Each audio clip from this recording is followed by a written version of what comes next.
On a moonless night in western Iran, silence covered the industrial outskirts of Karansha. The streets were nearly empty, factory lights glowed faintly in the distance. Nothing about the scene suggested that one of the most daring special operations missions in modern military history was about to unfold. 15 kilometers outside the city stood a heavily guarded industrial complex. Officially, it produced civilian machinery.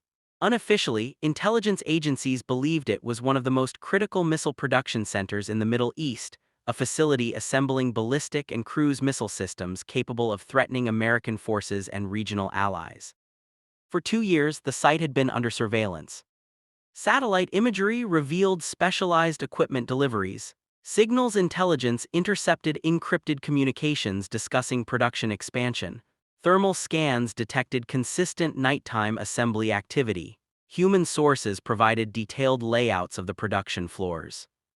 The conclusion was clear: this facility was central to Iran's missile manufacturing network. But there was a problem. The complex sat in the middle of an urban industrial zone surrounded by civilian factories and residential neighborhoods.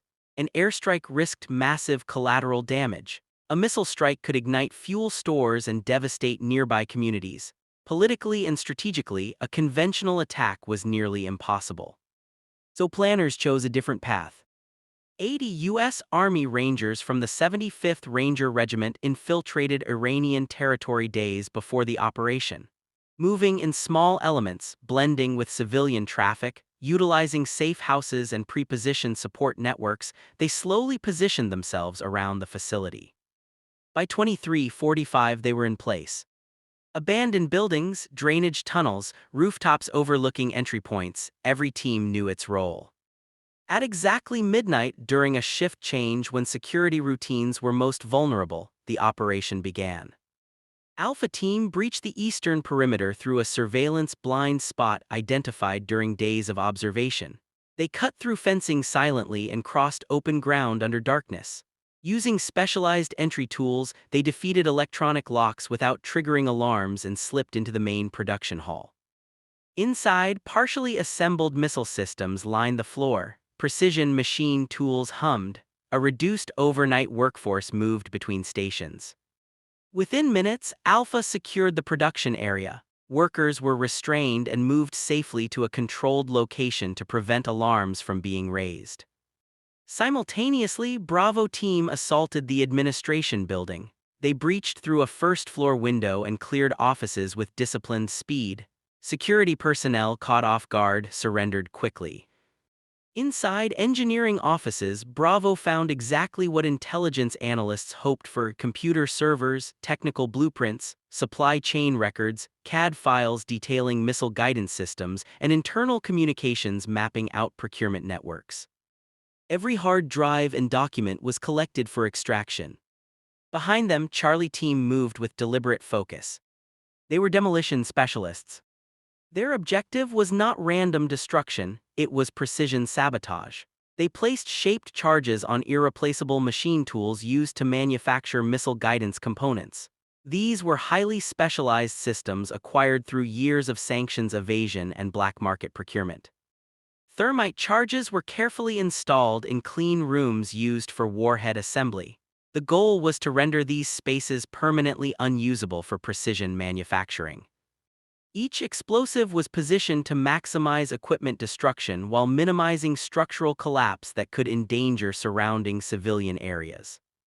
Outside, Delta Team established defensive positions at the western entrance, the most likely approach for responding security forces.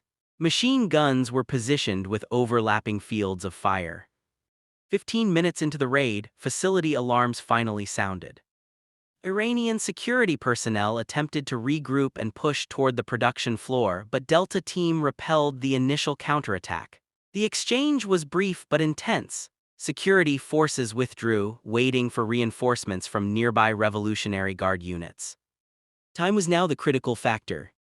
At the 30-minute mark, Charlie Team reported all charges placed and armed.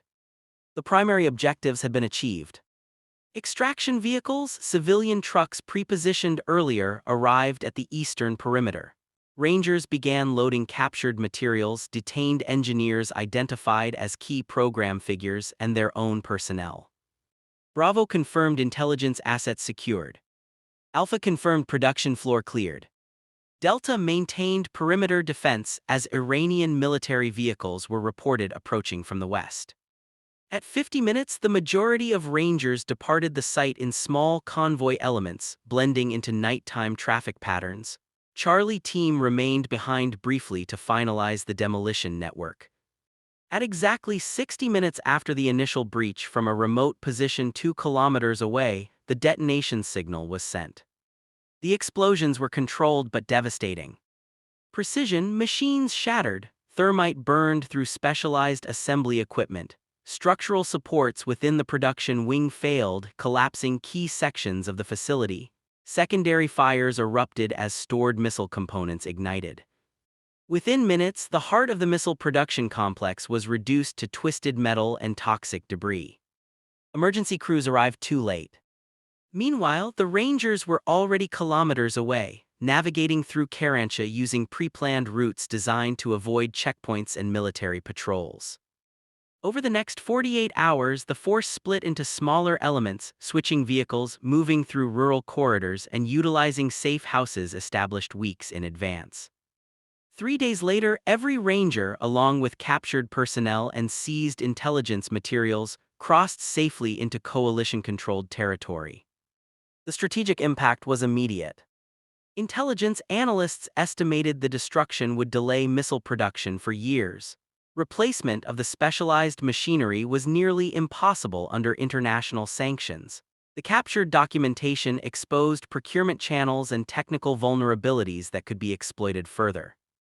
Beyond material damage, the raid sent a strategic message. It demonstrated that urban camouflage and civilian proximity no longer guaranteed immunity. It showed that deep infiltration operations could reach critical targets without large-scale bombardment. And it reinforced the idea that modern warfare is as much about precision and intelligence dominance as it is about firepower.